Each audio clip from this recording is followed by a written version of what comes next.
the rise of knife crime, the rise of gun crime, mass uncontrolled immigration on a scale the likes of which we've never seen. Britain is broken. Is Britain lawless?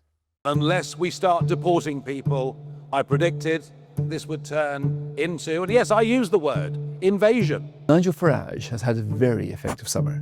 He's done a campaign about lawless Britain, saying the country has lost control of its streets, and he's pretty quick to link migration to crime. It is an invasion, as these young men illegally break into our country. But there's only one small problem with this very successful narrative. The numbers simply don't add up. The number of immigrants has certainly doubled over the last 20 years. But here's the thing, when you look at the number of crimes committed, they have halved. So this is pretty hard to argue with. This is from the Crime Survey of England and Wales, which talks to 35,000 households every year. Can all of these figures be wrong?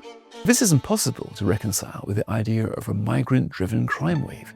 So how on earth does Nigel Farage explain this? There's been some questioning of the crime figures that we've been talking about, in particular by Fraser Nelson. He does it by rejecting the evidence. CSEW, as far as we're concerned, is pretty much discredited as a means of measuring crime. And I think we all know that crime has risen significantly over the course of the last few years. The crime survey, he says, is basically outdated, so he dismisses it as something which simply isn't worth consulting when trying to understand what's happening with crime. Now, this is important and worth getting right. There's something else we can bring to bear. Perhaps the most important data of all are NHS surveys on violent crime. Every time somebody's admitted with a gunshot wound, an assault wound, a knife wound, this is logged by the hospitals. And we can now see almost 20 years of pretty hard data. And what does it show? That knife wounds are down almost a quarter over the last 20 years, but assault has also almost halved. Now, this isn't people filling out a form, it's not talking to the police. These are people walking into hospitals, or in this case, not. So unless people have stopped being treated in hospital for knife injuries, it's a pretty firm sign that this sort of crime really is falling. In other words, the NHS data shows exactly what the crime survey data is showing. The violent crime has, broadly speaking, been cut in half. And there's more. Every year, a survey is done asking women if they feel safe walking the streets after dark. That number has been trending upwards now for 3 consecutive decades. For years, the Violence Reduction Unit at Cardiff University has been tracking this national story, and it says that when it looks at all the evidence from hospitals, surveys, police recorded crime, the overall picture is clear. Violence is reducing quite substantially over the last 2 decades. So in other words, the NHS data shows exactly what the crime survey shows, that our streets have been getting significantly safer. But poll after poll shows that people just simply don't believe this. Now, why not? Partly because the fall in crime is invisible. You don't see attacks that aren't taking place. You don't see burglaries that aren't taking place. What we can see is shoplifting, but that particular crime is going up quite a lot. We see snatch theft surging. So police have not really got control of these small crimes, which are very visible and give the impression of lawlessness, which is there to be exploited by opportunistic politicians. Is this Project Fear? Are you trying to make people afraid and trying to steer them into fear, and therefore that is the way you will get them to vote for you? No, they are afraid. They are afraid. I dare you to walk through the West End of London after 9 o'clock of an evening wearing jewellery. You wouldn't do it.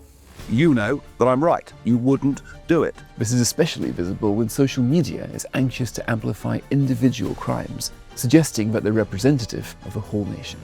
So what about immigration and crime? This is, after all, the story of the summer. And this summer we've seen small boat arrivals in the headlines as never before. Most famously with a hotel in Epping, where some of the residents were charged with crimes against locals. Now this, of course, led to justified local protests, counter-protests, and eventually a court order dissolving the hotel, which was quashed at the Home Office's demand. It's been quite the drama. But something's been lost in this. Are immigrants overall more likely to commit crime? Nigel Farage has his own figures, and they're quite arresting. An Afghan male has a 22 times more likely chance of being convicted of rape than somebody born in this country. But can you really say that Afghans or any migrants are X times more likely to commit crime? It all depends how you look at the figures, and his figures tend to come from fairly ropey internet sources. Tom Calver, the data editor of The Times, has looked at this properly, and he's found that if you adjust for age, then immigrants are actually less likely to commit crimes than natives. But he also says something important. The figures aren't really strong enough to say for sure one way or another.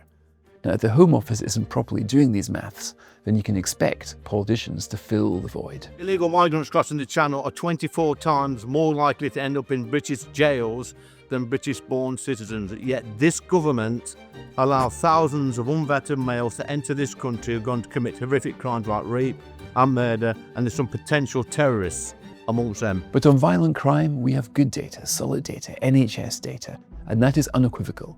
Violent crime has been falling for 2 decades flat. And take murders, the hardest data you can get. London has seen fewer murders this year than any year since monthly data started to be compiled almost 20 years ago. Now, this is one graph you won't expect to see on social media. We're actually facing, in many parts of our country, nothing short of societal collapse. Britain has no end of problems. There's so much to protest about.